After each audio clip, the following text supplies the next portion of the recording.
If you want to lower your music automatically whenever speech starts in DaVinci Resolve 20, this is the proper way to do it.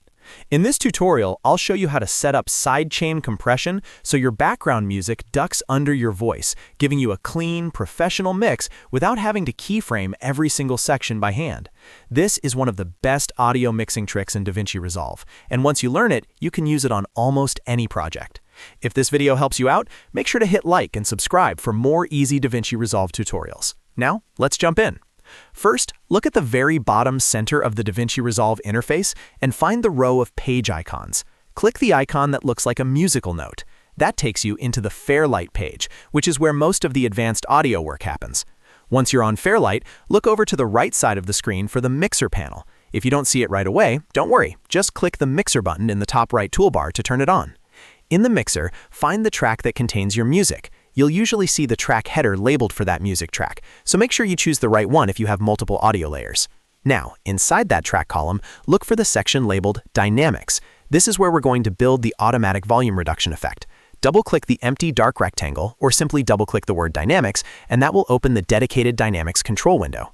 In that new window, focus on the Compressor section in the center. The compressor is the tool that will reduce the music volume based on your speech. Click the small round button next to Compressor so it turns red.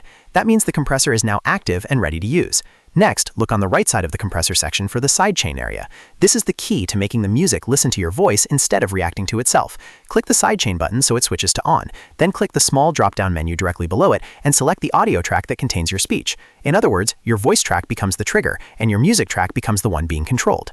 Now let's fine-tune the behavior so it sounds natural. Start with the knee adjustment. The knee dial changes how sudden or smooth the drop feels. If you set it to 0, that gives you a hard knee, which means the music will drop very quickly, almost like a switch. If you move it closer to 100, that gives you a soft knee, which makes the change feel more gradual and musical. For most voiceover projects, a softer knee usually sounds more polished, but if you want a stronger ducking effect, a hard knee can work too.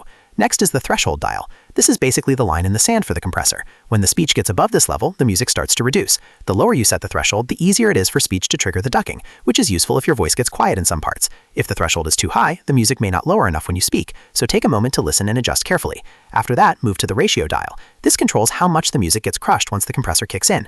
A higher ratio means stronger suppression, so the music will drop more dramatically under your voice. If you want the speech to come forward clearly, increase the ratio until the music sits nicely underneath it without completely disappearing. Then check the attack dial. This controls how fast the effect reacts when your speech starts. For clean voice ducking, you usually want the attack turned down very low, so the music drops almost instantly at the first syllable. That way, the background music never competes with the beginning of your words. If the attack is too slow, the music may overlap your speech for a moment, which can make the mix sound muddy. Finally, look at the hold and release dials. These two settings control how the music fades back up after you stop speaking. The hold dial keeps the music quiet for a short moment after a word ends, so the volume doesn't bounce up too quickly between phrases. The release dial controls how smoothly the music returns to full volume. A setting around 800 milliseconds is a great starting point because it brings the music back in gently instead of snapping it back too fast. This creates a much more natural and professional result.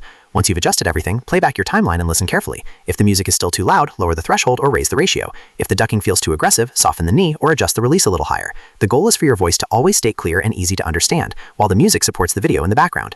And that's the proper way to lower music during speech in DaVinci Resolve 20 using sidechain compression. It's fast, it's powerful, and once you get comfortable with it, you'll save a huge amount of editing time on every project. If this helped you, please like the video and subscribe for more DaVinci Resolve tips, editing tricks, and beginner-friendly tutorials. Thanks for watching, and I'll see you in the next one.